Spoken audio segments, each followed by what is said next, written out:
Julian finally left his village when there was no one left living there.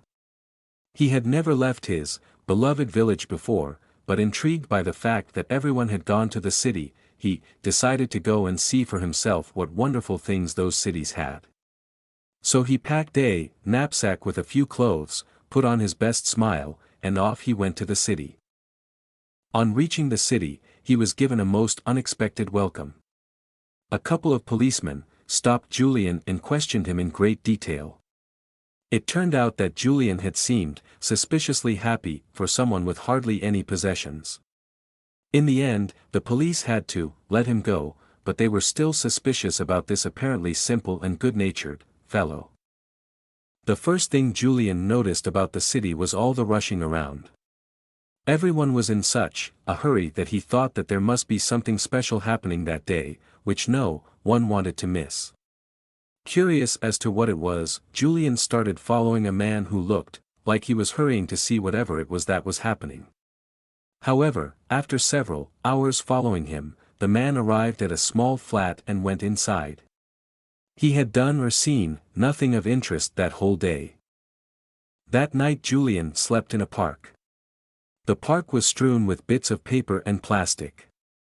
As the bins were completely empty, Julian thought how cool it was that the city had seemingly invented plants with petals made of paper and plastic. He only believed this until the following morning, when a man came by and dropped his chocolate wrapper. Julian carried on walking through the city streets, trying to understand what was going on, when he arrived at a group of big warehouses, which many people were entering. This must be the best museum in the world, he thought, on entering, and seeing all the useless-looking things they had inside. But then he saw that people were picking these things up, paying for them, and taking them away. Why would anyone want a watch which doesn't show the minutes, he wondered to himself, after seeing a woman very contentedly leaving with the most modern of watches on her wrist. He thought pretty much the same when seeing a pair of shoes with impossibly high heels, and then some electronic device which did 1,000 things, and none of them well. Once again, he decided to follow the lady with the watch. He saw her joy turn into disappointment when her friends gave her new watch a look of disapproval. Julian started, regretting having left his village, just to come to this place where no one seemed happy. Then he saw a few kids playing. Now, they certainly did seem happy, playing, running about, chasing each other. Except for one child, who seemed troubled by a little machine they were calling a console.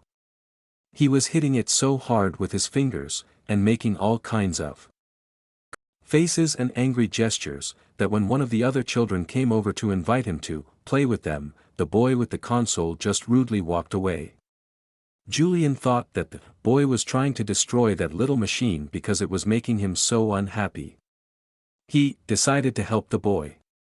Julian went over, took the console, threw it on the ground, stamped on it, and looked at the boy with great satisfaction. At this the boy flew into a rage, as did all the other children there, and nearly all the adults. They pursued Julian so relentlessly that he had to run away. He didn't stop running until he reached the road leading back to his village. As he was making his way home he couldn't help wondering whether the whole world had gone mad.